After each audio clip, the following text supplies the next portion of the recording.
Selamat datang di channel Rumi Topik. Ada baiknya sebelum mendengarkan, posisikan terlebih dahulu tubuh Anda dengan nyaman. Tenangkan perasaan Anda, santai, rileks, dan disertai dengan mengucapkan basmalah. Selamat mendengarkan. A'udzubillahi minasyaitonirrajim. Bismillahirrahmanirrahim. Robbi a'udzubika min hamazati sayatin wa a'udzubika robbi ayahdurun. Robbi shrahli sadri wa yassirli amri wahlul 'uqdatam min lisani yafqahu qawli. Assalamualaikum warahmatullahi wabarakatuh. Alhamdulillahirabbil alamin. Segala puja-puji milik Allah Subhanahu wa taala yang atas rahmat karunia kasih sayangnya kita beristiqomah di kajian kita ini, yang insya Allah mudah-mudahan senantiasa setiap kajian adalah jembatan untuk menuju kepada kesadaran, membawa kita menuju kepada kesejatian, dan selalu bisa menikmati, mensyukuri kehidupan ini, dan selalu bisa untuk belajar berserah seutuh-utuhnya kepada Allah Subhanahu wa taala, yang semua ini adalah syukurnya hidup kita, bagaimana kita menjalankan kehidupan ini, yang selalu kita bermunajat juga senantiasa semua kegiatan kita diridhoi oleh Allah Subhanahu wa taala. Amin amin ya Allah ya rabbal alamin. Salawat serta salam tidak juga kita lupakan, kita sampaikan kepada seluruh nabi dan rasul, wabil khusus baginda besar kita Rasulullah Muhammad sallallahu alaihi wasallam, kepada para sahabat-sahabatnya, tabi'in, pemuka-pemuka agama, wali-wali Allah, pejuang-pejuang bangsa, dan mudah-mudahan sampai kepada kita sampai akhir zaman. Amin, amin ya Allah ya rabbal alamin. Kita last chapter Al-Fatihah ya, mudah-mudahan dari rangkaian panjang banget ya. Tapi udah kita sepakati bahwa kita nggak perlu cepat-cepat beresin gitu ya, nggak perlu buru-buru beres ke chapter berikutnya, karena yang paling penting adalah bagaimana kita selalu mencari relasi dengan diri dalam setiap pembelajaran ini, karena relasi itu yang akan membawa kita menuju kepada kesadaran. Kita sebelum mulai seperti biasa, teman-teman, ibu dan bapak, kita hening dulu sebentar supaya santai, rileks gitu ya, supaya kita benar-benar kontemplasi gitu ya, karena sekali lagi kajian ini bukan untuk nambah data terus gitu ya, bukan untuk menambah ilmunya terus dalam tanda petik knowledge gitu, tetapi bagaimana si knowledge itu kita kontemplasikan, karena kontemplasi itu yang akan bertransformasi menjadi akhlak dan perilaku. Oleh karena itu ada baiknya kita menerimanya juga dalam keadaan santai, rileks, nyaman aja gitu. Kita ber-Al-Fatihah di dalam hati kita, buka hati kita. Nah, kita lagi bahas Al-Fatihah, juga ber-Al-Fatihah ya gitu ya intinya.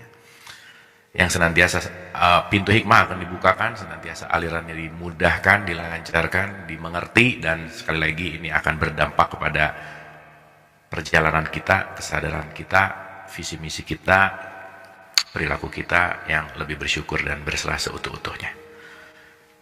Hening sejenak, kita buka hati kita, santai, pikirannya jangan terlalu sibuk, volume emosinya dikecilin, volume pikirannya dikecilin. Kita fokus ke hati nurani kita. Al-Hadiniyah, Al-Fatihah.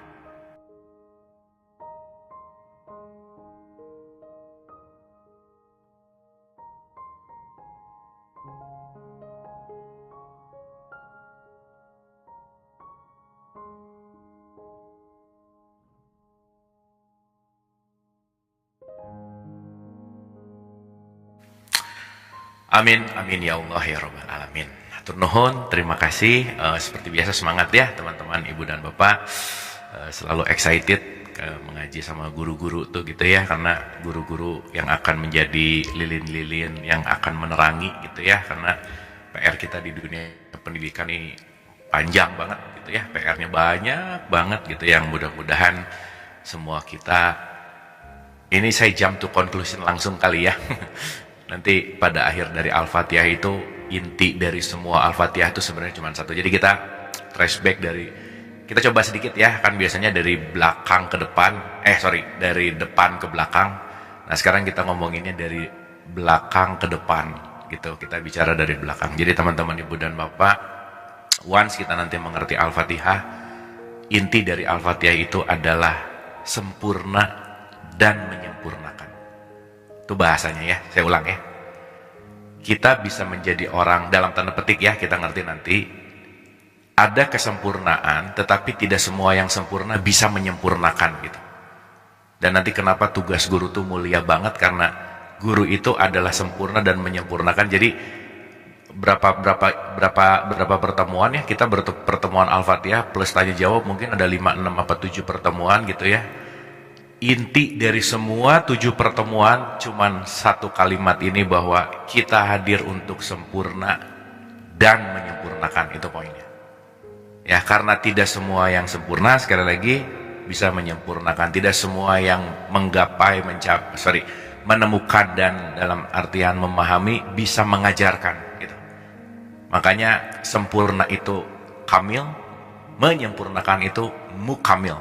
Jadi insan kamil, mukamil gitu. Itu top of the line-nya lah kalau nanti kita bicara gitu ya. Jadi nanti kita tinggal sisa 1 ayat terakhir gitu ya. Sisa ayat yang ke-7 gitu. Jadi mudah-mudahan Al-Fatihahnya bukan jadi hanya bunyi terus gitu, tetapi reflection, di mana Al-Fatihah ini jadi kunci. Kita udah bahas ulang-ulang ya teman-teman ibu bapak. Induknya Quran tuh Al-Fatihah. Jadi 7 ayat ini nanti yang diurai dengan ribuan ayat itu gitu. Jadi menguasai Al-Fatihah, menguasai Quran in a sense gitu ya, dalam artian jadi inti dari Al-Fatihah tuh, inti dari Quran, inti dari petunjuk, inti dari semuanya tuh ya Al-Fatihah itu sendiri sih sebenarnya gitu.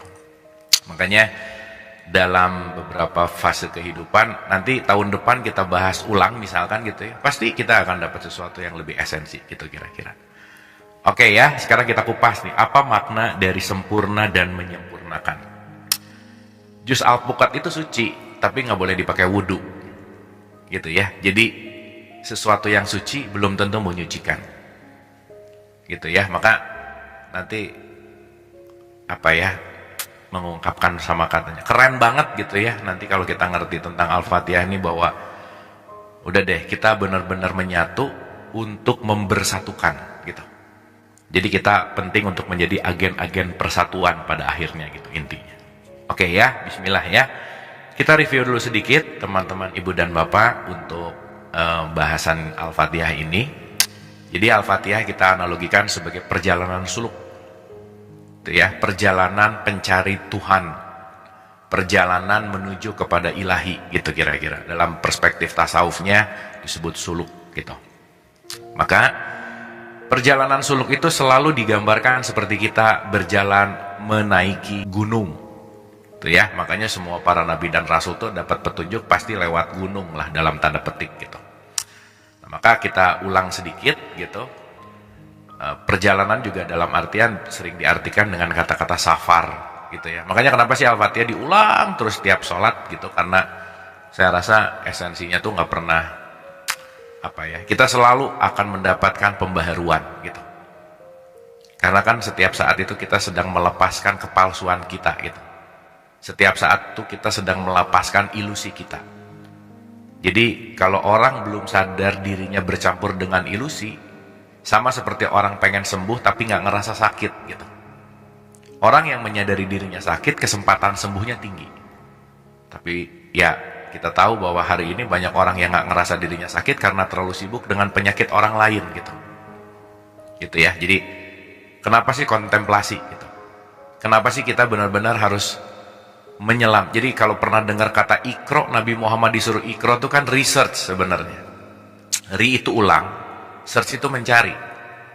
Jadi mencari ulang berarti mencari sesuatu yang udah ada gitu. Bukan nggak ada dan belum ada, bukan.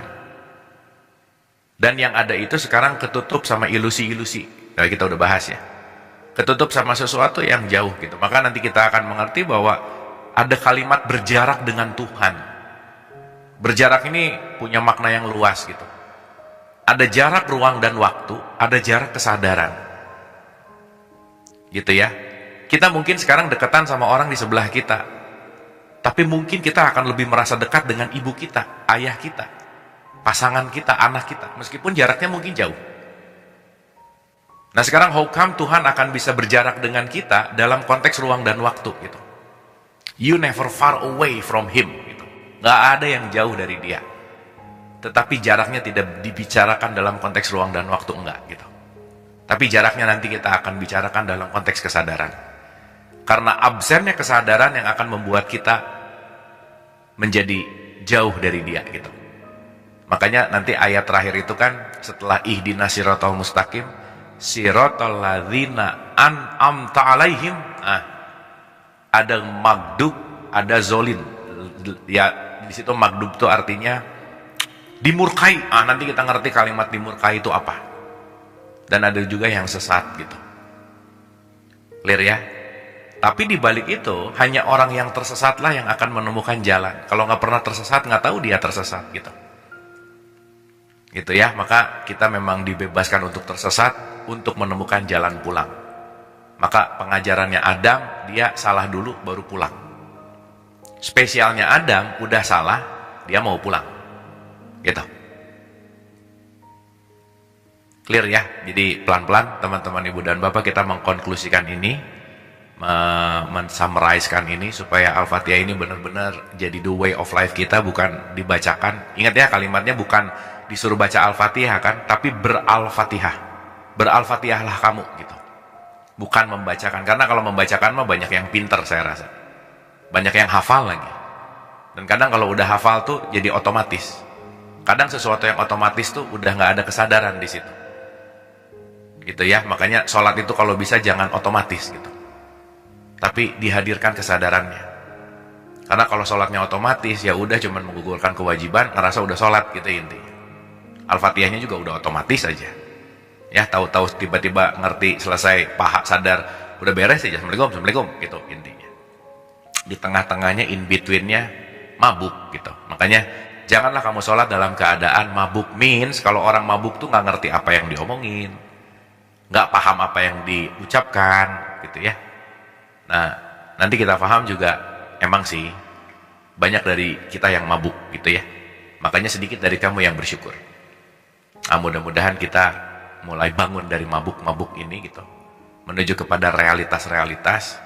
Karena banyak yang hari ini tidak bisa menerima realitas karena dia mabuk dengan keinginannya, mabuk dengan ekspektasinya, mabuk dengan penilaiannya gitu. Yang akhirnya dirinya tuh jadi victim, dirinya tuh jadi korban terus. Saya korban tuh karena kamunya begitu, sayanya jadi nggak bahagia. Saya tuh korban karena mereka begitu, sayanya jadi begini. Jadi korban terus gitu intinya. Padahal diri kita kan bukan victim ya. Hidup tuh anugerah. Gitu ya, makanya nanti ini akan ada berkaitannya dengan nikmat. Sampai nanti diulang-ulang di Ar-Rahman, nikmat Tuhan kamu mana yang kamu dustakan. Oke ya, bismillah ya teman-teman, ibu dan bapak, pelan-pelan kita review dari satu dulu. Mudah-mudahan ini akan jadi conclusion yang nggak susah, nggak ribet gitu ya. Mudah-mudahan ini jadi sesuatu yang easy gitu ya. Bismillah, mudah-mudahan dilancarkan. Banyak kitab, banyak source atau sumber untuk memudahkan ini, tapi mudah-mudahan ini bisa diterima easiest way ya, berusaha untuk menyampaikan dengan yang mudah, semudah-mudahnya ya. Bismillah ya teman-teman, ibu dan bapak. Oke.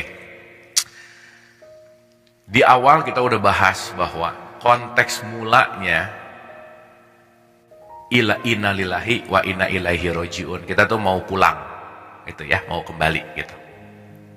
Nah, maka segitiga ini bahasan yang sangat, analogi yang sangat mudah untuk kita, bahwa ada perjalanan pertama naik menuju puncak, tapi kalau udah sampai puncak nggak ada pilihan lain kecuali turun gitu. Nah ya, ini mah hukum. Kalau udah top of the line ya harus turun dong gitu, nggak bisa enggak. Maka nanti ini berkaitan sama perjalanan, dalam bahasa Arab disebut Isra. Menanjak, menaik itu disebut Mi'raj gitu. Makanya nanti Isra Mi'raj itu sangat erat kaitannya sama sholat gitu intinya. Tuh ya, kita udah bahas nih ya, Isra Mi'raj itu bukan, jangan cuman dongengnya aja gitu, jangan. Karena kadang-kadang kita itu euforia di dalam simbolisasi gitu, selebrasi gitu, memperingati Isra Mi'raj setiap tahun, tapi isinya nggak tahu isinya apa gitu. Ya, memperingati Isra Mi'raj, dah diperingati terus, tapi nggak dialami lagi, gitu ya, kan sayang. Nah kita tuh jangan-jangan memperingati sholat tapi tidak mengalami sholat gitu. Sama seperti orang yang berteriak Allahu Akbar tapi nggak kenal sama Tuhan, gitu intinya. Gitu ya. Nah, dalam perjalanan ini ada fase safar satu di mana kita tuh benar-benar nggak tahu apa-apa. Karena di surat 1678, kamu lahir tuh nggak tahu apa-apa. Tapi untuk tahu apa-apa dibekali terusnya pendengaran, penglihatan, fuad, pikiran. Pendengaran, sam'a, penglihatan, basyar gitu ya penglihatannya. Sama fuada, pikiran. Nah, si pendengaran, penglihatan, hati, akal, pikiran ini alat sekaligus juga ada seperti dua mata pisau. Dengan alat ini kita jadi mengisi diri kita menjadi identitas gitu kira-kira. Jadi mau nggak mau, suka nggak suka, kita semua terlahir udah langsung ditutup oleh yang namanya identitas.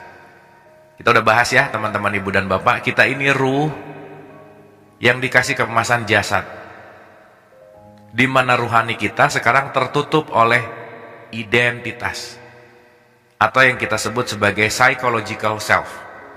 Identitas ini kalau dalam bahasa Arabnya disebut nafas atau jiwa gitu kira-kira. Maka pembersihan jiwa artinya pembersihan identitas, karena kalau identitasnya udah nol, baru kita bisa kembali kepada ilaihi rojiun, dalam konteks kembali kepada ruhani gitu.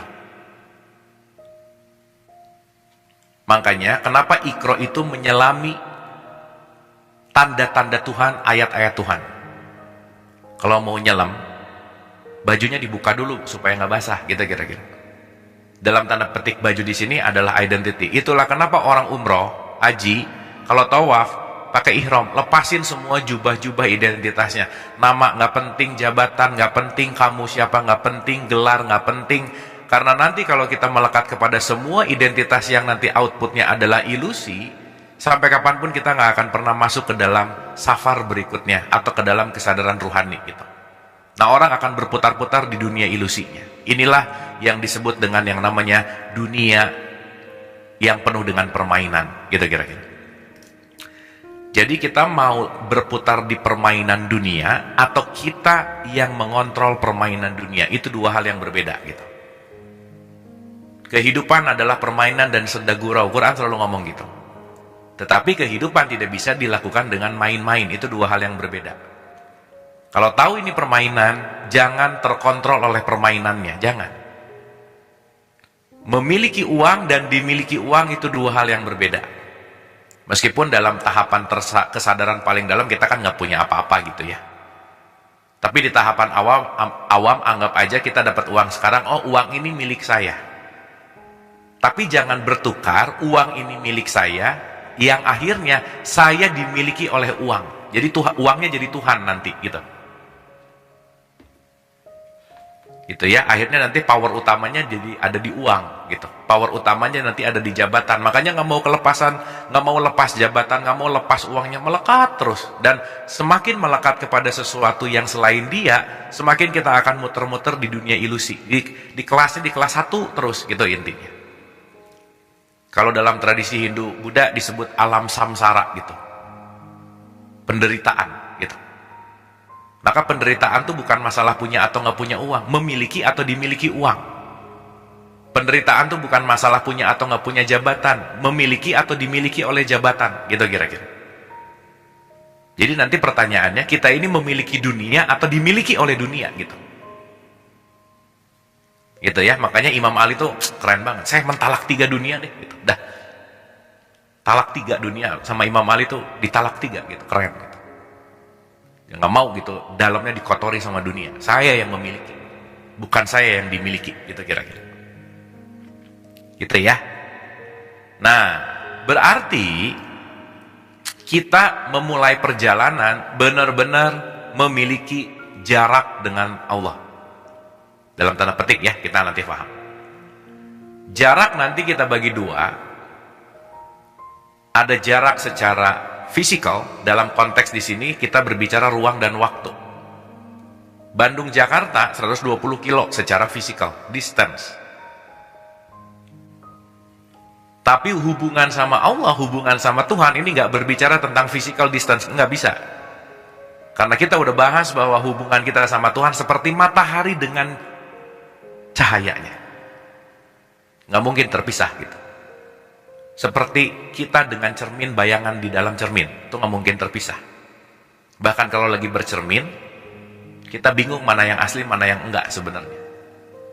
Kalau ada orang ngelihat kita lagi bercermin, orang yang ngelihat kita nggak akan tahu mana yang asli, mana yang bukan asli gitu. Maka dalam tradisi Christianity disebut you are imago Dei, the image of God. Dalam tradisi Islam disebut tajalinya Tuhan. Gitu ya. Atau mungkin dalam bahasa Jawanya disebut manunggaling kawula Gusti gitu. Karena nggak ada yang terpisah. Jadi tidak ada yang pernah jauh dari Tuhan. Gimana mau jauh, orang kita adalah matahari dan cahayanya. Matahari dan sinarnya. Nggak mungkin sinar ada tanpa ada mataharinya. Gitu ya. Makanya kenapa dinisbatkan di dalam Al-Quran, aku lebih dekat kepadamu dari ulat leher. Gak ada yang lebih dekat kepada dia kecuali dirimu. Gitu ya, makanya nanti ini akan berkaitan dengan kesadaran. Sekali lagi, kita bicara baik buruk dulu sederhana ya. Hal buruk terjadi dalam hidup karena kita mengabsenkan kesadaran. Udah itu aja. Makanya penting untuk selalu menghadirkan kesadaran. Maka kenapa Musa disebut atau Musa diketemukan sama Haidir? Hadir itu adalah muncul kesadarannya. Kita udah pernah atau belum ya, tapi in a sense Musa itu simbol dari pikiran kan. Karena kalau pikiran yang aktif, kita hanya mengulang-ulang data yang udah ada gitu. Maka orang banyak pikiran tuh muter-muter di level yang sama. Maka perlu kontemplasi. Begitu kontemplasi kita akan menemukan sesuatu yang baru. Makanya kalau mikir terus, dia hanya muterin yang ada, data yang ada, gitu kira-kira. So that's why semua ajaran agama pasti mengajarkan kita menjeda dengan pikiran. Gitu ya. Nah ini penting banget gitu. Makanya nanti di puncak di sini tuh pikirannya udah lepas banget gitu. Makanya dalam bahasa kisah, ketika Nabi Muhammad ketemu sama Tuhan, Jibril udah gak ikut di situ gitu. Knowledge udah gak ikut. Beyond knowledge, bukan gak ada knowledge, bukan. Bukan gak ada pikiran, bukan. Tetapi beyond dari pikiran, melampaui pikiran.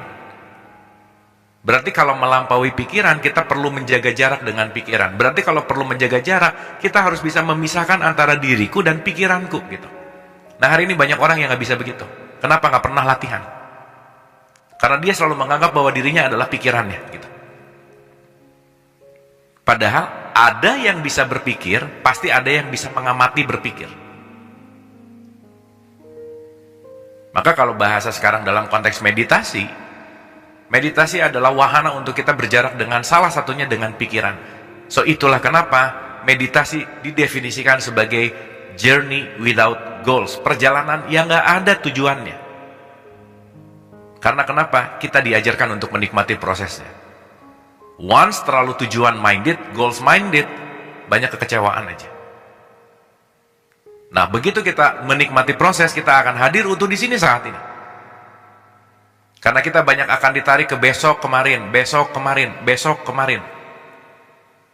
Ya besok kan nggak ada ya sebenarnya. Kita hanya punya the eternal now. Kita cuman mampu ada di sini. Bisa nggak kita keluar dari saat ini coba? Nggak bisa. Cuman pikirannya yang lagi keluar. Kitanya nggak bisa. Gitu ya. Maka segala sesuatu yang datang ke kita bisa menjadi milikmu, tetapi tidak bisa menjadimu. Ya, nanti kita renungkan kalimat ini. Bisa menjadi milikmu, tapi tidak bisa menjadi dirimu. Karena dirimu itu fitrah. Gitu ya, apa yang kita miliki bukan diri kita, itu maksudnya. Tapi kalau kita lupa, kita merasa bahwa harta itu punya kita, jabatan itu punya kita, maka begitu dilepas, sakit gitu. Ya, makanya nanti kita ngerti juga bahwa hidup adalah proses detachment. Dalam pandangan filsafat, hidup adalah penderitaan. So that's why kita perlu skill untuk menderita dalam hidup. Nah, jadi skill menderitanya dinaikkan. Karena di situ nanti kita akan menemukan cahaya. Maka Rumi selalu mengatakan, cahaya adalah tempat cahaya. Luka adalah tempat cahaya untuk masuk gitu.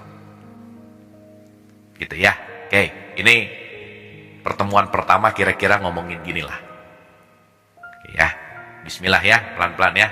Sampai sini oke, teman-teman, ibu bapak clear ya? Suara aman ya? Kalau udah suaranya mulai nggak enak, suaranya mulai nggak oke, boleh untuk dikasih tahu di komen di chat. Sekali lagi, dilarang serius, ambil cemil-cemil boleh, silakan ya. Oke, ya, yang jangan ambil tidur-tiduran, takut ketiduran. Itu yang penting ya. Oke, pokoknya santai aja, relax aja ya. Bismillah, bismillah. Oke, sambil dengar, sambil cari relasi ke dalam gitu ya. Saya ulang-ulang itu tuh. Kadang yang belajar tuh gini, sambil dengar, sambil mikirin bener nggak ya, bener nggak, boleh lah gitu juga gitu. Tapi nanti capek gitu. Tapi cari relasinya aja dulu ke dalam gitu. Gitu ya, karena nanti kita ngerti bahwa semua kesejatian nggak ada di luar. At the end, sayanya nggak penting lah gitu. Omongan ini nggak penting. Ini cuma jembatan untuk menuju gitu. Jadi abis ini jangan kata si Abu, abis ini jangan kata menurut, jangan. Kalau masih katanya pokoknya belum yakin gitu. Karena keyakinan itu datang dari benar-benar experiencing. Maka kontemplasi gitu ya. Bismillah ya. Oke.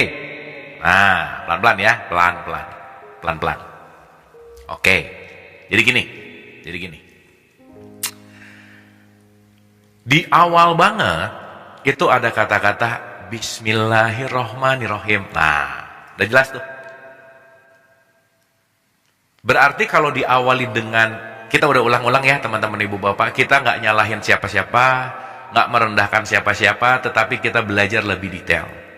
Bismillah itu bukan dengan menyebut nama, tapi kita udah bahas panjang lebar, tapi berbicara tentang atas nama.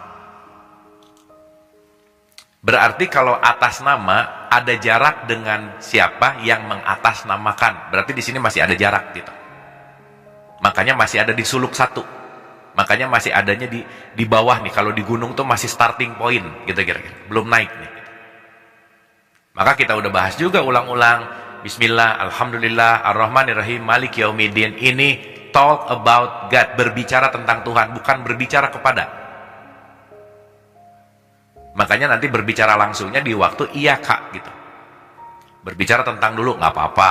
Berarti masih ada jarak gitu ceritanya. Ya, saya mudahkan bahasanya, masih ada jarak. Contoh. Teman-teman janjian bertiga, yang baru datang ke kafenya cuman berdua. Si 2 orang ini lagi ngomongin orang yang ketiga belum datang. Itu namanya talk about siapapun. Begitu si yang ketiganya datang, baru talk with, bicara dengan gitu.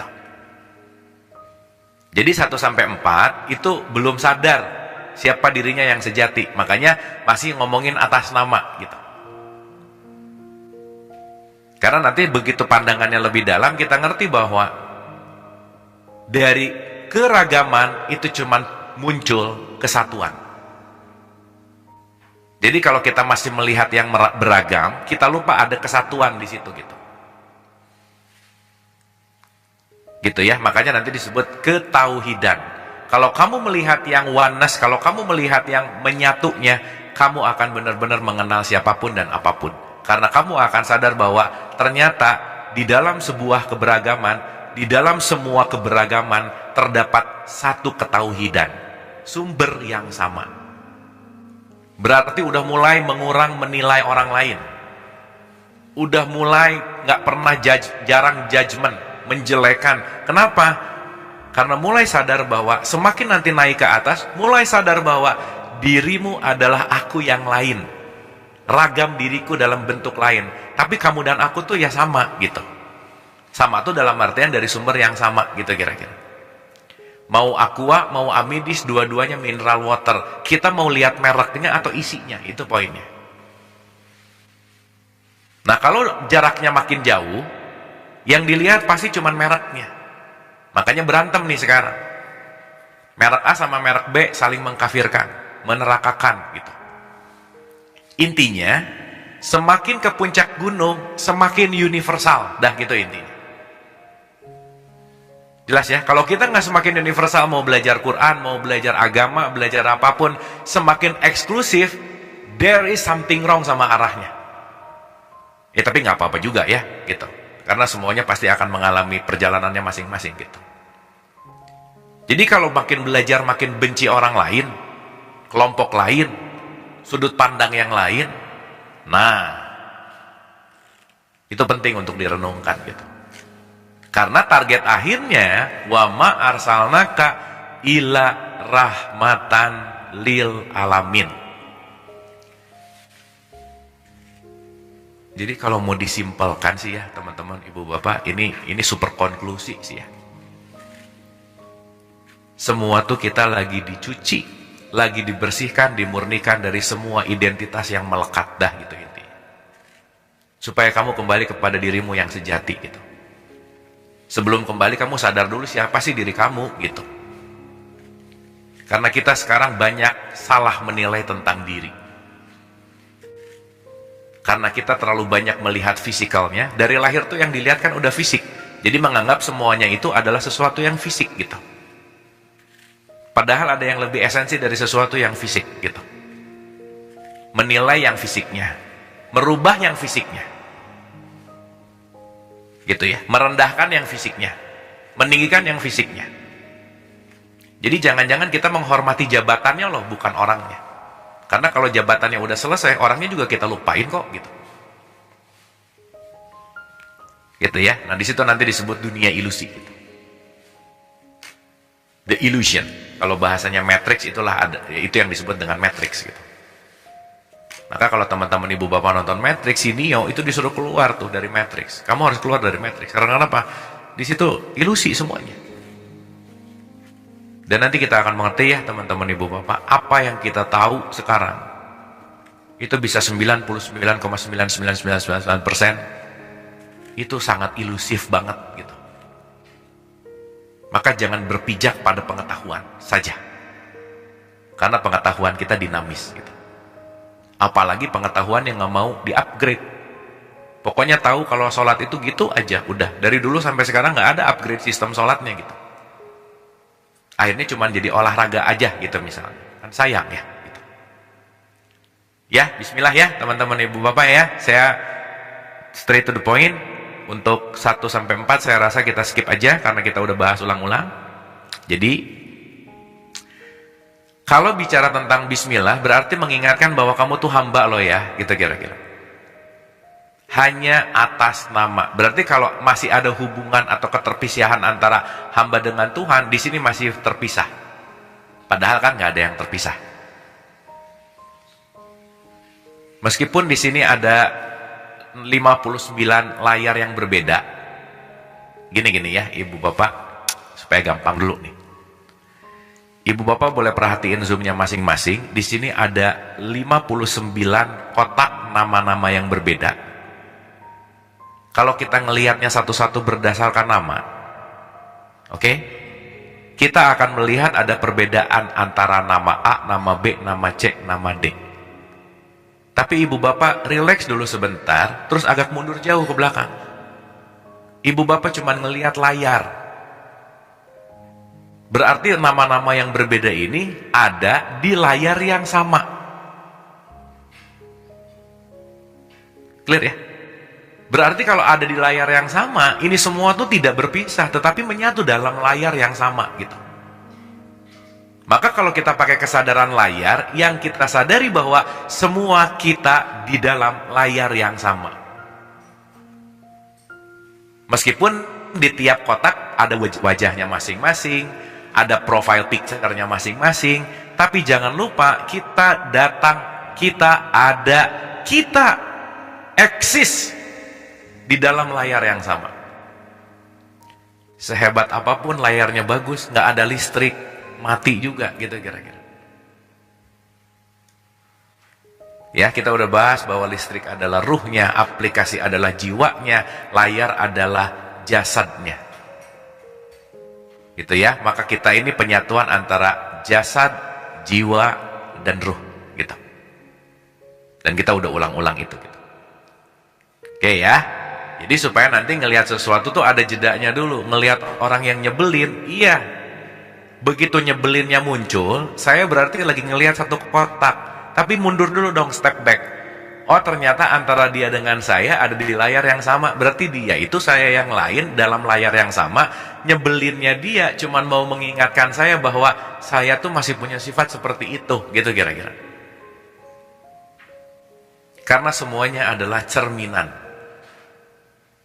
Dalam perspektif ini ya, semuanya adalah cerminan. Karena kalau kita nggak ngelihat cermin, paling susah ngelihat wajah sendiri gitu. Maka yang hadir ke kita itu pasti cermin. Jadi jangan nyalahin Tuhan terhadap semua ujian-ujian hidup. Bukan.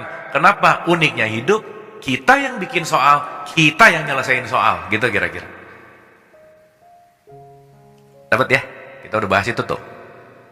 Soalnya nanti kalau nggak nyalahin Allah, nyalahin setan. Oh, setan tuh paling kasihan lah, dikit-dikit disalahin gitu. Gitu ya.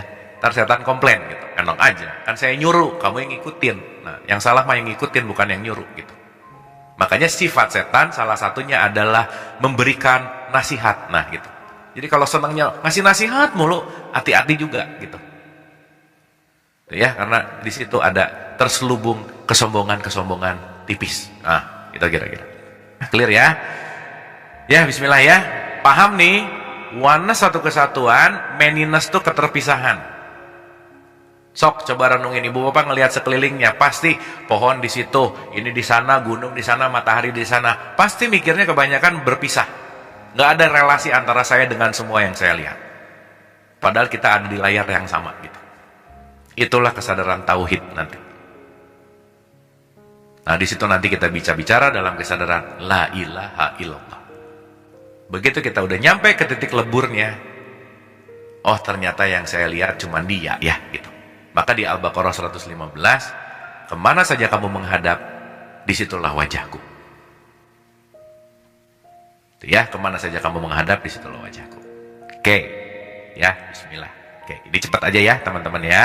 Jadi Al-Fatihah itu perjalanan yang jaraknya jauh menuju kepada penyatuan, peleburan di sini. Jadi ayat 1, ya Allah, aku ini adalah hamba. Yang masih menyatakan aku hamba, engkau adalah Tuhan. Berarti di sini masih ada jarak. Nggak apa-apa. Semua juga perlu proses. Karena nanti lama-lama, ternyata nggak ada jarak ya sama dia. Gitu. Nanti lama-lama, ternyata akunya nggak ada ya. Gitu kira-kira teman-teman. Gitu. Berarti ketika meniadakan aku kecil, yang hadir hanyalah dia. Nah, inilah yang disebut An-Nas, manusia. Itulah nanti yang disebut sebagai khalifah. Kita udah bahas ulang-ulang ya, Tuhan itu bikin rumah, tubuh kita. Ini gampangannya ya, supaya simpel.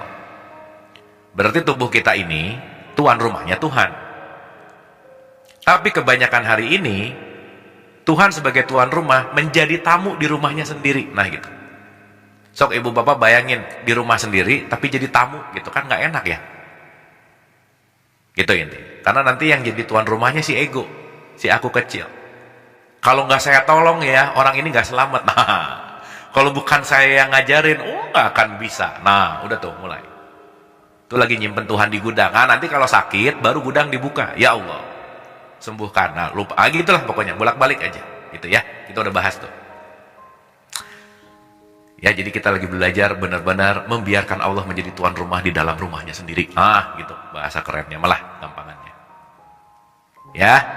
Oke, maka dia mewujud nih, talk about God, hamba yang tahu bahwa dia adalah atas namanya. Dia mewujud dalam konteks Alhamdulillahi Robbil Alamin, dalam bentuk Robnya Tuhan. Rob itu artinya mendidik. Jadi Allah mau mendidik, kamu jangan ada jarak dong sama aku.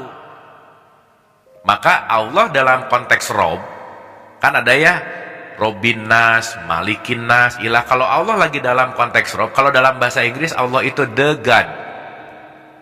Kalau dalam bahasa Inggris Rob itu Lordship. Maka ada God, ada Lord. Di bahasa Indonesia dua-duanya Tuhan, makanya bingung. Maka Robbul Alamin, dia yang lagi mendidik kamu supaya kamu sadar bahwa aku dan kamu tuh tidak pernah terpisah. Keterpisahan antara aku dan kamu karena muncul aku kecilnya, which is bahasa gampangnya ini yang disebut dengan ego, gitu kira-kira.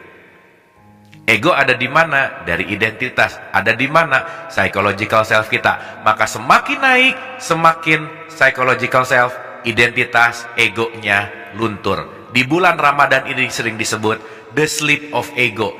Tidurnya ego itu ibadah. Nah, jadi bulan Ramadan bukan banyak tidur, bukan ya, Bu? Tidur mulu, bukan itu poinnya. Ego yang ditidurkan gitu maksudnya. Ramadan nih ya, tidurnya aja ibadah. Jadi tidur mulu tiap hari. Bukan itu poinnya. Clear ya? Berarti ibu bapak bisa nggak sekarang kita lagi bangun tetapi dalam ketertiduran ego? Gitu kira-kira. Gitu ya? Nanti kita paham pelan-pelan. Oke. Jadi ingat ya, Allah Maha mendidik, bukan jahat, bukan. Jadi nanti kita akan ngerti kalimat murka karena banyak yang mispersepsi dan menjauhkan diri dari Tuhan. Kenapa? Jaraknya jauh banget. Contoh, yuk kita serahkan segala sesuatu kepada yang di atas. Kemana yang di atas? Jauh amat, gitu ya. Jadi di sini kita punya jarak jauh gitu sama Tuhan. Karena emang di jarak-jarakin jauh sih, gitu ya, dari dulu. Makanya pasti kalau ngomongin Tuhan tuh nunjuknya ke tempat yang jauh. Gitu, ke atas gitu, kemana gitu. Aneh sih ya, paradoks. Padahal Allah ngomong juga aku lebih dekat kepadamu dari uratnya. Kenapa sih pada ngerasa jauh dari aku gitu intinya. Habis gitu nyari Tuhannya jauh lagi. Udah jauh nggak ketemu lagi gitu.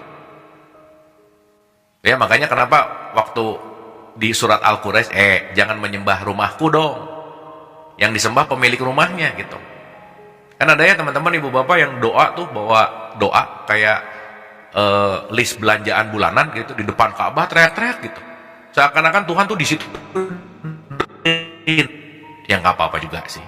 Yang seakan-akan kalau di Cilandak gitu ya, di Cipete gitu, di Bintaro itu doa tuh nggak didengerin gitu.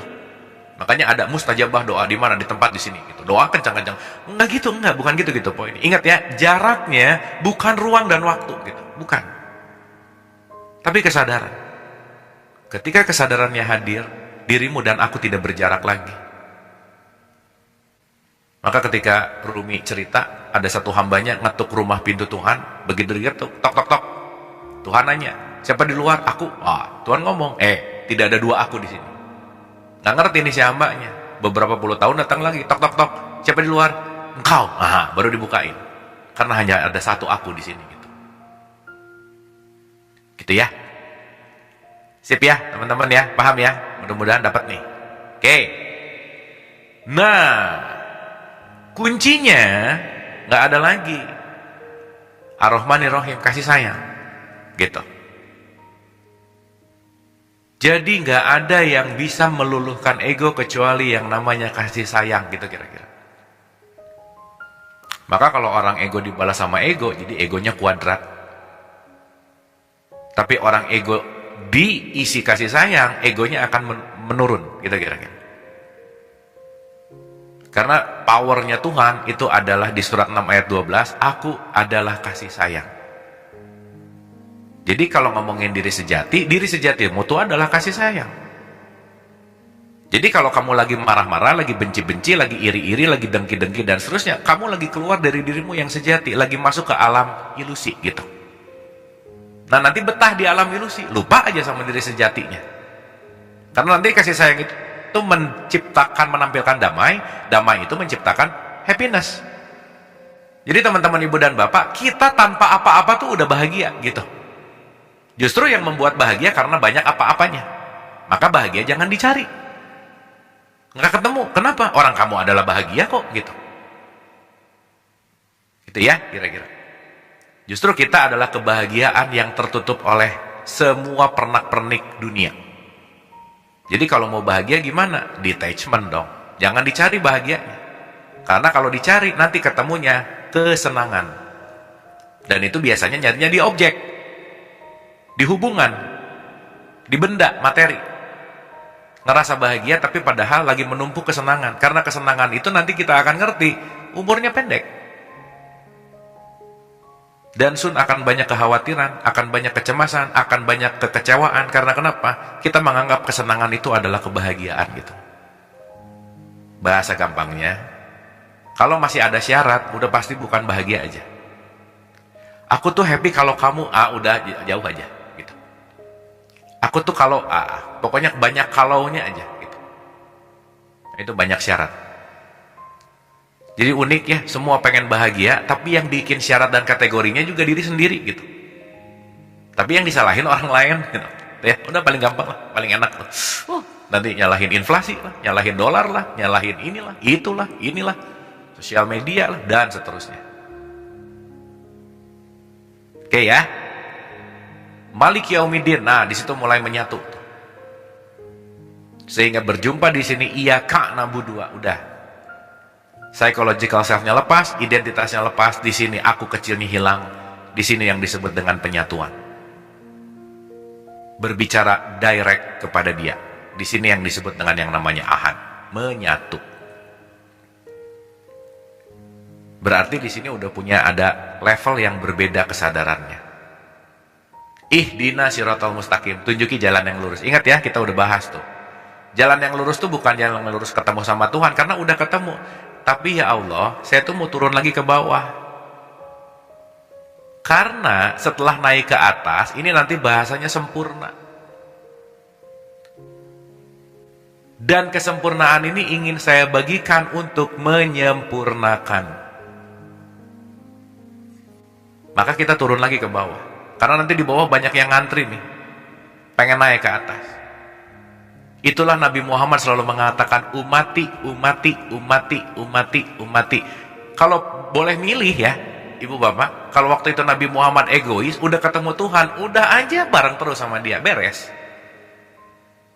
Tapi karena beliau punya kesadaran yang luar biasa, yang dia pikirin, gimana ya umatku supaya sampai ke puncak gitu kira-kira.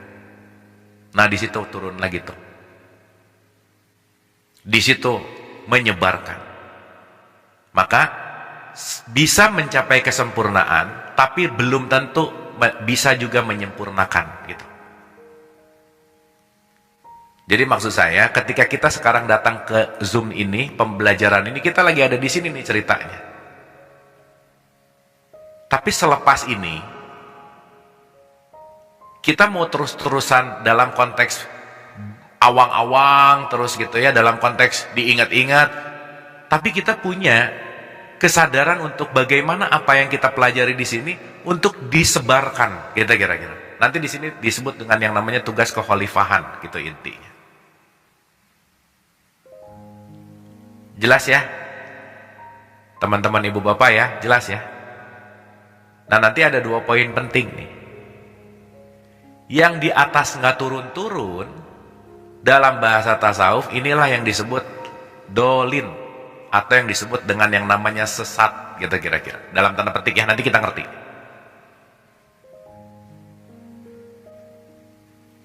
Nah nanti ada kaitannya. Yang di bawah nggak naik-naik, inilah yang dimurkai. Ya, gitu kira-kira. Jadi yang sempurna dan menyempurnakan, dari di bawah naik ke atas, tapi nggak lupa turun. Karena kenapa? Nanti kita akan masuk dalam konteks ada penugasan. Contoh ya. Punten pisannya, ini saya kasih contoh yang faktual. Ada orang belajar spiritual, tiap hari kerjaannya meditasi terus gitu, kerja enggak, nolong orang enggak, meditasi mulu gitu kira-kira. Nah itu sesat tuh dalam tanda petik ya. Di sini terus tuh, dikit-dikit meditasi, dikit-dikit meditasi, dilihat lagi duduk mulu gitu nggak ngapa-ngapain. Nah itu di sini nih, gitu ya. Ke masjid mulu gitu misalnya. Ke masjid bagus sih gitu, tapi kan jangan di masjid mulu dong gitu. Kan nanti Quran juga ngomong, janganlah berdiam di masjid selama-lamanya. Oh, sampai gitu kalimatnya. Karena bukan itu gitu poin intinya. Nah, kalau di sini nggak mau naik gitu. Di sini tuh ngerjainnya pokoknya katanya ribut, nyari kesalahan orang, perbedaan, berantem. Nah, itu tuh di sini tuh dimurkai. Jadi teman-teman ibu bapak kalau ada pilihan, mending dimurkai atau mending sesat? Ya jangan, mending mendapat nikmat. Nah ini yang dapat nikmat, gitu kira-kira. Makanya 1 ayat 7 itu berkaitan dengan nikmat. Makanya setelah ihdina siratal mustaqim, siratal ladzina an'amta, jalan orang yang engkau beri nikmat, bukan yang dimurkai, bukan yang sesat. Ya ibu bapak maaf ya, ada orang belajarnya dalam banget, saking dalamnya justru malah jadi lupa gitu sama duniawinya. Jadi playing God gitu kira-kira. Nah nanti ngerasa bahwa yang bikin orang ketemu Tuhan saya gitu. Nah itu kan bahaya tuh. Gitu ya. Jadi nggak kenal sama Tuhan bahaya, kenal sama Tuhan kalau nggak sadar juga bahaya, gitu kira-kira. Nanti sering disebut kegeeran spiritual, gitu intinya. Makanya turun lagi, nanti naik lagi, gitu. Turun lagi, nanti naik lagi, turun lagi, gitu. Nah nanti kita ngerti kenapa dalam tradisi Islam tuh sholat 5 waktu diulang-ulang. Ada saat naik, ada saat turun, ada saat naik, ada saat turun. Imanen, transenden, tajali, gitu. Semakin naik turun, nanti kita semakin larut, gitu. Tapi jangan hanyut, gitu kira-kira. Karena kita nanti ngerti bahwa, oh oke, tahu tugasnya. Di sini ada keseimbangan, tetap ada kebijaksanaan. Ini kalau bahasa di tasawuf sering disebut yang di atas tuh mabuk, ya ibu dan bapak. Mabuk ketuhanan, gitu. Makanya kalau udah mabuk ketuhanan langsung ngomong ana al-haq, saya Tuhan. Itu di sini banget. Bukan salah, bukan, tapi mabuk gitu. Ngomong sama orang yang nggak ngerti gitu. Nah, berantem gitu. Bahasa log 10.000 diceritain kedua tambah 2 gitu. Ya ribut lah gitu pasti gitu. Makanya kan tetap bijaksana tuh penting. Oke ya, teman-teman ibu bapak ya. Oke, dah, dikit lagi, bismillah ya. Nah, gini, dikit. Siratal ladzina an'amta alaihim ghairil maghdubi alaihim waladdallin. Yaitu tunjuki jalan yang lurus, ingat. Ini ada 2 tafsir sih, dua-duanya nggak ada yang salah. Tapi untuk runtut dengan apa yang kita bahas, ada yang bilang dari bawah ke atas nggak salah. Tapi untuk serialnya kita ngomong udah nyampe ke atas, jadi ini dari atas ke bawah, gitu kira-kira. Maka sirat mustaqim di sini dari yang udah kenal, jangan sampai mabuk, gitu kira-kira. Karena nanti kita ngerti bahwa kita punya tugas untuk menyempurnakan dalam tanda petik, menjadi khalifahnya gitu. Oh, pokoknya tugas guru banget lah, belajar untuk mengajarkan. Dan gak semua orang bisa belajar dan mengajarkan tuh gak semua orang. Gitu ya, itu yang disebut kamil mukamil gitu nanti. Oke. Ya, kita perhatikan kalimatnya begini teman-teman ibu bapak. Supaya nanti kita ngerti esensial secara esensinya. Ya, pelan-pelan ya, mudah-mudahan dapat sampai sini. Bismillah. Santai, relax. Pokoknya rasain aja. Ya, oke, bismillah. Jadi nanti whole story dari Al-Fatihah tuh, udah deh. Asik gitu. Ya. Siratal ladzina, jalan an'amta, satu orang yang diberi nikmat, itu satu. Bukan jalan mereka yang murka, bukan jalan mereka yang zalim, atau yang disebut dengan sesat. Oke, coba kita runtut ya. Berarti kalau runtutannya ada nikmat, murka, dan sesat, kemurkaan ini ada kaitannya dengan kenikmatan. Kesesatan juga pasti ada kaitannya dengan kenikmatan. Intinya, yang dimurkai adalah yang tidak memiliki kesadaran akan nikmat. Sesat juga demikian. Jadi ini cuman beda di posisi nanti antara murka dan sesat. Oke, nah sebelum kita ngomong murka dan sesat, teman-teman, saya pengen bahas dulu ini supaya kita lebih luas lah, memandang ini semua tuh lebih luas.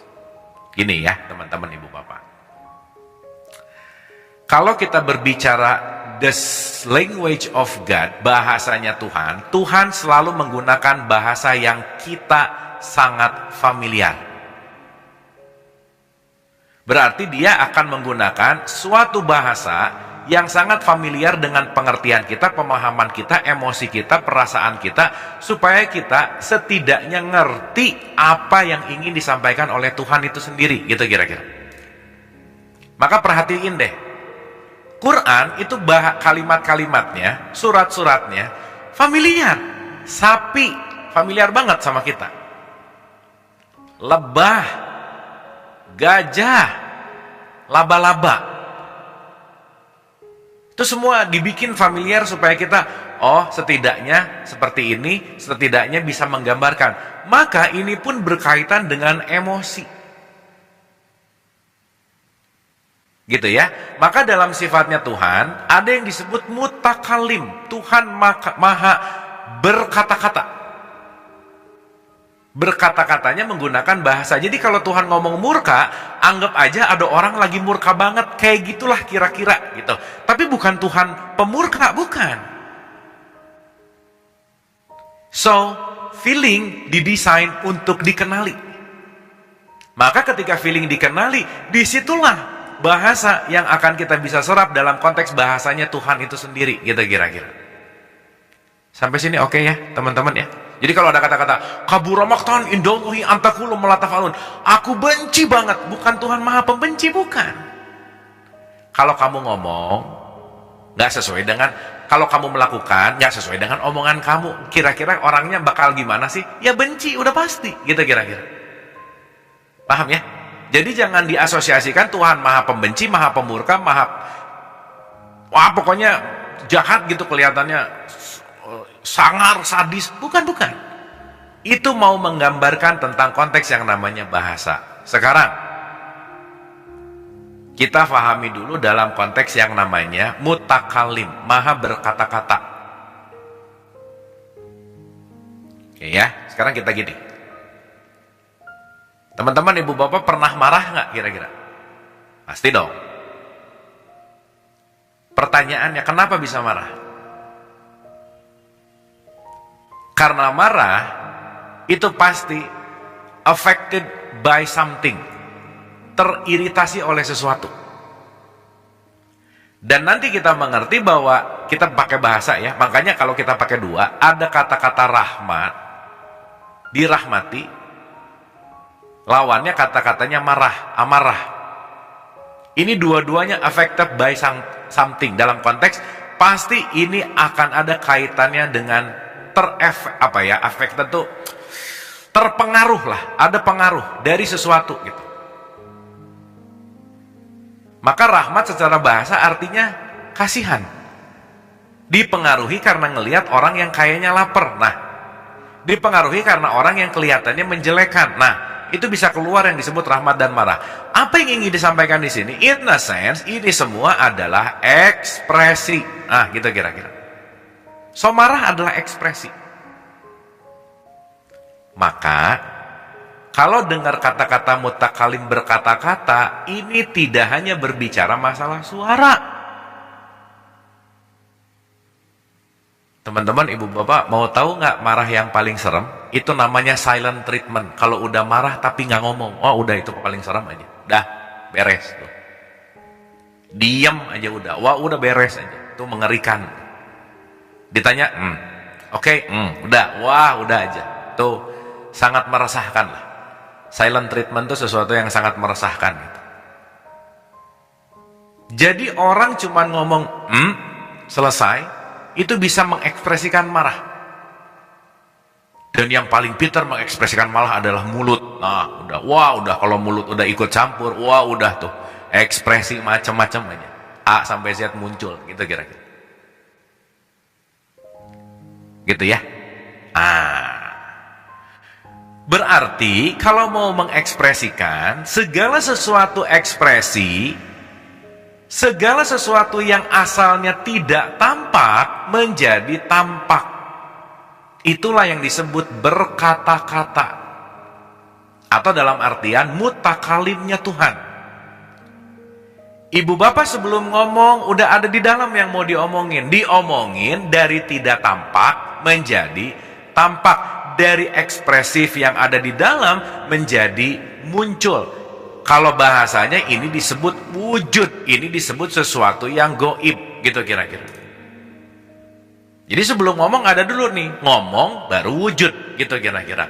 Berarti berkata-katanya Allah tidak harus selalu dengan kata, huruf, bahasa. Jangan lupa, eksistensial semesta raya ini adalah kata-katanya Tuhan. Makanya disebut ayat. Jadi ibu bapak, kalau ngelihat taman yang sangat indah, rapi, bagus, taman mau berkata bahwa aku diurus sama pemilikku. Gitu kira-kira. Jadi pohon bisa ngomong nggak? Rumput bisa ngomong nggak? Gunung bisa ngomong nggak? Dalam tanda petik ngomong di sini menyampaikan ekspresi. So itulah Allah mengatakan Iqra, bacalah. Bacalah kata-kataku, kalimat-kalimatku, ayat-ayatku, tanda-tandaku, karena semuanya adalah ekspresinya Allah. Gitu kira-kira. Dapat dari sampai sini teman-teman? Ngerti ya? Jadi nanti kalau ada kata-kata ayat-ayat Allah itu jangan langsung ngomong atau hanya bicara bahwa tulisan yang hurufnya Arab. Bukan. Taman yang gak kerawat itu menunjukkan ingin mengatakan bahwa aku tidak dirawat. Awan yang gelap itu ingin mengekspresikan bahwa sebentar lagi akan turun hujan. Oke ya? Berarti ada nggak yang tidak berkata-kata sama kita? Nggak ada. Intinya semuanya mau menyampaikan pesan. Nah, itu poinnya. Dan pesan tidak harus melulu dalam bentuk tulisan. Tidak harus dalam bentuk melulu kata-kata, suara. Jadi Allah bukan bersuara tapi mewujudkan suara. Karena Allah tuh bukan punya mulut, bukan punya pita suara, enggak. Tapi suara itu sendiri, itulah perwujudan dari ekspresinya Tuhan. Sampai sini oke ya teman-teman ya? Dah, sampai sini dulu aja. Nanti kita ngerti lebih dalam. Saya ulang. Supaya nanti dengar kata murka, jangan langsung Allah marah, benci, mengazab. Bukan. Ya, supaya nanti kita ngerti kemurkaan ini apa maksudnya, gitu intinya. Oke ya. Nah, sekarang kita renungkan begini. Berarti, kita ulang ya. Kalau tadi di 1 ayat 7, yaitu jalan orang yang engkau beri nikmat, bukan mereka yang dimurkai. Berarti kemurkaan ini satu ekspresi yang berkaitan dengan nikmat. Nah sekarang kita ngerti dulu. Nggak mungkin ngerti dimurkai kalau nggak ngerti apa itu nikmat. Nah teman-teman, kita pakai beberapa perspektif ya. 1. Definisi nikmat adalah sesuatu yang melebihi modal. Itu nikmat namanya.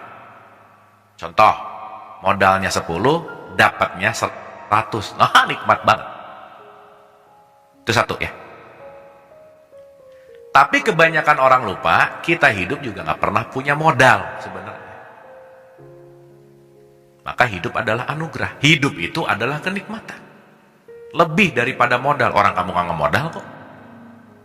Jadi kalau kamu nggak pernah ngemodal, jangan pernah merasa hidup ini rugi. Gitu kira-kira. Apa ruginya? Orang ngemodal aja enggak. Dapat ya?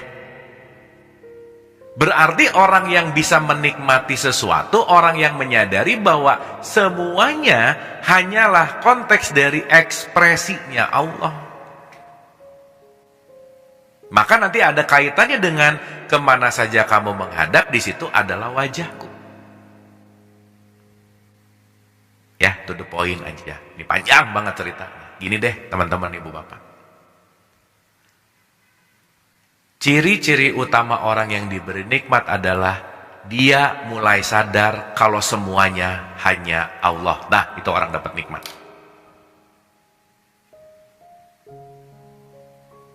Ketemu orang baik, Allah. Ketemu orang jahat, Allah. Ketemu orang nyebelin, Allah. Cuman Allah lagi pinjem dalam wujud baik, jahat, nyebelin. Supaya apa? Kamunya bangun. Tapi emang paling susah sih ngelihat Allah di orang nyebelin. Waduh, udah emang susah banget. Tapi harus belajar. Karena begitu orangnya nyebelin, yang kita lihat nyebelinnya, bukan siapanya. Nah itu nanti orang yang mendapatkan murka gitu. Akhirnya jadi berantem. Lupa kalau dia menyebalkan, pasti lagi dipinjam sama Tuhan. Sampai sini oke ya teman-teman, ibu bapak ya. Nah ini pokoknya bahasa paling mudah untuk disampaikan aja. Mudah-mudahan bisa dimengerti gitu. Ya kalau ini mau dibahas layer-layernya, wah dari teologis gini, dari filsafat gini, dari tasawuf gini, panjang banget. Tapi mudah-mudahan kita mendapatkan untuk kita aplikasikan. So in a sense, siapa orang yang mendapatkan nikmat? Orang yang sadar bahwa semuanya hanya Allah. Titik, itu dulu sederhananya. Berarti kalau kita ngelihat semuanya Allah, kita tidak melihat identitasnya. Bukan masalah dia jenderal atau OB atau CEO atau tukang beca atau tukang bakso atau apa dan lain yang membuat saya hormat kepada mereka. Bukan itu lagi. Orang yang mendapatkan nikmat adalah dia menghormati dengan ketulusan karena hanya melihat wajah Allah dimanapun dan dalam kondisi apapun. Makanya nggak beban. Kalau saya hormat gara-gara jabatannya, oh lepas jabatan udah nggak hormat lagi, jadi beban. Orang biasa dielu-elukan karena jabatan, habis jabatannya lepas nggak ada yang mengeluh-elukan, jadi beban, nggak nikmat banget gitu. Itulah yang disebut kesenangan yang menipu, kata Quran. Sementara gitu. Oke ya. Nah, banyak yang tidak mengartikan secara esensi ayat ini, teman-teman, ibu bapak. Ya, perhatikan kalimat ini. 14 ayat 7. Wah, udahlah, ini mah ayat favorit aja. Teman-teman, ibu bapak, ini kayaknya nggak bisa satu episode, nggak apa-apa ya. Kita sampai sini dulu, nanti kita lanjut kayaknya untuk masuk. Ini kita ngomongin si Magdub dulu, sampai Magdub mudah-mudahan dapat. Tapi seenggaknya jalan menujunya udah mulai ada gitu ya. Oke, pelan-pelan ya. Supaya nggak terlalu numpuk gitu. Oke, 14 ayat 7 nih. A'udzubillahi minasyaitonirrajim. Bismillahirrahmanirrahim. Dan ingatlah tatkala Tuhanmu memaklumkan, sesungguhnya jika kamu bersyukur. Ya, jika kamu bersyukur, pasti kami akan menambah. Di sini nikmatnya dikasih tanda kurung, nggak ada kata nikmat kepadamu, bukan.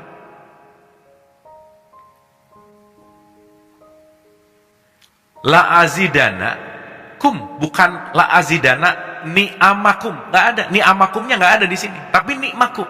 Konteksnya, bahasa aslinya, kalau kamu bersyukur, kamu yang akan saya tambah. Ini orang semua berpikir kalau saya bersyukur, saya dapat mobil baru. Saya bersyukur, saya dapat uang lebih banyak. Saya bersyukur, saya dapat harta lebih banyak. Bukan itu poinnya. Tapi kalau kamu bersyukur, kesadaranmu akan lebih tinggi, gitu maksudnya. Kamunya yang akan lebih ditambah, gitu kira-kira. Dapat ya, teman-teman ya? Ulangi ya, pelan-pelan. Jika kamu bersyukur, kamu yang akan aku tambah, bukan nikmatnya. Apalagi nikmat yang berbicara konteksnya materialistik gitu. Ini rata-rata kebanyakan berpikir, aduh bersyukur, nanti nambah mobil baru, nanti nambah uang lebih banyak gitu. Wah nanti tenang aja, nanti kalau kamu bersyukur ditambah rezekinya lebih banyak. Terus rezeki itu mikirnya adalah uang. Padahal teman-teman mohon maaf ya, hikmah adalah rezeki yang paling tinggi, kesadaran. Karena punya uang gak punya kesadaran, menderita juga hidupnya. Gitu ya. Karena jarak kita sama Tuhan sekali lagi tidak di ruang dan waktu, tetapi di dalam konteks yang namanya kesadaran. So in a sense, kita bikin simpel nih. Berarti murka ada kaitan dengan nikmat. Nikmat itu ada kaitan dengan syukur. Kalau kamu menambah, kalau kamu bersyukur, nikmat akan aku naikkan. Jika kamu bersyukur, aku akan menambahmu. Mu-nya di sini kesejatian dirimu. wadahnya lebih gede, wadah kesadarannya lebih gede. Semakin wadah kesadarannya lebih gede, semakin kita hanya akan melihat wajah Allah di mana-mana. Gitulah kira-kira, teman-teman, ibu bapak. Kalau wajahnya kecil, semakin meniness, semakin terkotak-kotak. Semakin kesadarannya lebih besar, semakin kita akan hanya melihat layar. Jadi orang yang nikmat adalah orang yang melihat layarnya. Orang yang melihat Allahnya. Jadi dia melepaskan dualitas benar salah, baik buruk, sakit sehat. Kenapa? Yang dilihat Allahnya. So, kalau kamu syukur, saya akan tambahkan kesadaranmu. Nanti ujungnya untuk sadar bahwa kamu tuh gak ada sebenarnya. Yang ada cuman aku. Gitu intinya. Ih, kalau akunya udah gak ada, ya Bu, Pak. Udah tuh. Enak banget gitu. Tidak affected by apa. Oh, Allah lagi ngajarin sabar, Allah lagi ngajarin ikhlas, Allah lagi ngajarin. Nggak akan ada konflik sama personnya, udah pasti. Makanya takwa, kenapa ada poin pandai memaafkan. Dengan memaafkan saya menerima, dengan menerima saya bersyukur, dengan bersyukur ditambah dirimu karena nikmatnya ditambah, gitu kira-kira. Bahasa psikologisnya bertumbuh kedewasaan. Ciri-cirinya lebih sedikit konflik di dalam hidupnya. Jadi orang yang dimurkai adalah orang yang banyak drama dalam hidupnya. Udah gitu ceritanya. Orang yang banyak konflik di dalam hidupnya. Jadi kemurkaan di sini lagi mau bercerita tentang kesadaranmu tentang aku, kata Allah. Maka orang yang dikasih nikmat adalah orang yang menyadari hadirnya Allah. Jelas ya teman-teman, ibu bapak ya? Clear ya? Dikit lagi ya. Kita balik lagi ke Al-Fatihah. Nanti asik konklusinya, asik aja. Bismillah ya. 1 ayat dari 6. Ihdinas siratal mustaqim, udah ketemu. Turun tuh bawa nikmat dia. Kenapa? Ketemu Tuhan barusan. Ini analogi ya teman-teman ibu bapak ya. Kesadaran gitu maksudnya. Ketemu kesadaran gitu. Ciri-ciri dapat kesadaran salah satunya tuh banyak nah gitu. Udah mulai tuh. Itu nikmat tuh. Nah gitu. Ohnya tuh melepaskan. Ngerti gitu. Karena tidak mengertilah kita marah. Kalau udah ngerti nggak akan marah. Dan dari marah ke ngerti itu tergantung latihan kita seberapa banyak, seberapa niat, seberapa kuat. Karena itu rentang waktunya bisa panjang banget. Bisa-bisa ngertinya 6 tahun yang akan datang gitu. Jadi 6 tahunnya suffer. Maka banyak orang yang nunggu dapat baru bersyukur. Saya bersyukur deh kalau dapat ini, nunggu. Terus nggak dapat nggak bersyukur. So pertanyaannya, why wait? Kenapa harus nunggu? Karena bersyukur mah nggak perlu ada alasan. Saya kayaknya mau sedekah deh kalau uangnya udah banyak. Ngapain nunggu uang banyak terus sedekah? Justru dengan bersedekah, si banyak itu akan hadir. Banyaknya bukan bentuknya bukan berupa hanya materi, bukan. Kesadaran kamu. Kalau kesadarannya udah tinggi, nggak akan dibatasi oleh materi.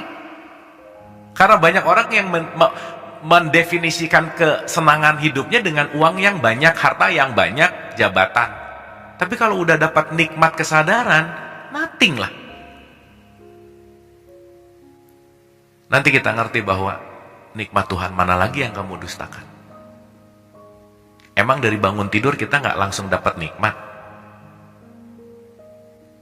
Bagaimana kita bernapas, bagaimana mangkuk makanan hadir di depan meja makan kita. Berapa ratus juta orang yang terlibat dalam satu mangkuk makan siang kita yang selalu kita komplain terhadap makanan itu.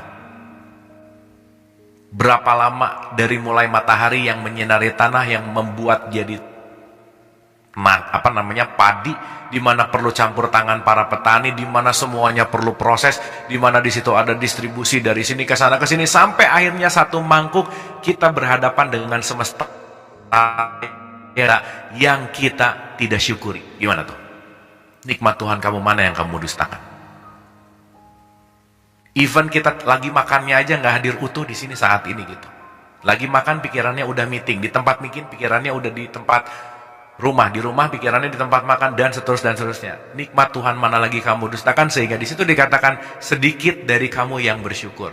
Maka kita akan selalu terattach kepada sesuatu hal yang disebut dengan ilusi gitu kira-kira. Jadi wajar nggak Al-Fatihah kita baca tiap hari nih gitu intinya. Untuk apa? Kembali kepada nikmat gitu. Karena hanya orang yang attach, melekat kepada sesuatu di luar, disitulah yang disebut yang dimurkai. Karena kemelekatan itu merendahkan nilai aku di dalam dirimu, gitu kira-kira bahasa sederhananya. Oke, teman-teman, sip ya. Ini mau dilanjutin sekitar 1,5 jam lagi, jadi saya rasa waktunya nggak cukup, gitu. Dan saya rasa ini opening act dulu gitu ya untuk 1 ayat 7 gitu, karena ini bakal jadi final ayah gitu ya, ayat terakhir di Al-Fatihah. Tapi at least kita udah mulai kenal rangkaiannya gitu. Siratal ladzina an'amta, magdub, zolin. Nah, nanti kita ngerti lebih dalam apa itu magdub, apa itu zolin gitu. Tetapi yang paling penting kita sekarang ngerti dulu bahwa ingat, kalau kamu bersyukur, kamunya yang aku akan tambah, bukan uangnya. Kamunya. Kamu yang sejati, means kesadarannya.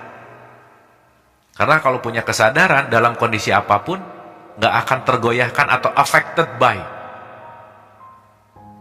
Ya meskipun affected by juga nggak jauh dan nggak lama balik lagi lah ke titik netral gitu kira-kira. Nah di situ kita akan mulai memiliki pandangan yang lain tentang hidup gitu. Semakin bersyukur, semakin akan mengatakan life is beautiful. Gitu ya. Yang mudah-mudahan Al-Fatihah ini selalu membawa kita untuk mensyukuri kehidupan. Oke, teman-teman, ibu dan bapak, tolong ini diulang-ulang lagi. Gitu ya. Tolong ini disadari lagi. Tolong ini di replay lagi. Pertemuan yang akan datang kita beresin, abis gitu kita tanya jawab. Insya Allah beresinnya nggak terlalu lama lagi, gitu ya. Abis gitu kita tanya jawab, apa yang perlu didiskusikan, apa yang perlu ditanyakan, kita diskusi di pertemuan yang akan datang. Tapi jangan lupa beberapa catatan Al-Fatihah ini diulang lagi kalau bisa, supaya nanti kita straight hanya untuk berbicara nikmat, murka, sesat. Nah after itu bismillah, insya Allah rangkaian Al-Fatihah kita di tahapan ini bisa kita selesaikan dulu gitu kira-kira. Terima kasih ibu dan bapak. Nggak ada pertanyaannya hari ini ya, dikontemplasikan aja, kunyah pelan-pelan, dirasain, diicip-icip, sampai nanti pada akhirnya kita akan menemukan si nikmat tadi gitu kira-kira. Mohon maaf lahir dan batin. Mohon maaf, mudah-mudahan ada sesuatu yang bermanfaat siang hari ini, ada sesuatu yang hidup, ada sesuatu yang cerah, ada sesuatu yang bangkit, hakim, kiamah gitu. Yang mudah-mudahan itu semua mengarahkan kita hanya untuk berserah seutuh-utuhnya kepada Allah. Mohon maaf lahir dan batin sekali lagi. Semoga bermanfaat. Wabillahi taufiq wal hidayah. Assalamualaikum warahmatullahi wabarakatuh. Anda telah menonton video ini hingga di penghujung video. Semoga video ini bermanfaat untuk Anda, serta dapat menjadikan diri Anda lebih baik dari hari kemarin. Nantikan video kami selanjutnya. Terima kasih. Bismillah. Assalamualaikum warahmatullahi wabarakatuh. Bulannya telah menguasai hati. Apa kalau kita Bismillahirrahmanirrahim. Alhamdulillah, kita lihat levelnya isinya para bapak yang isinya antara kemana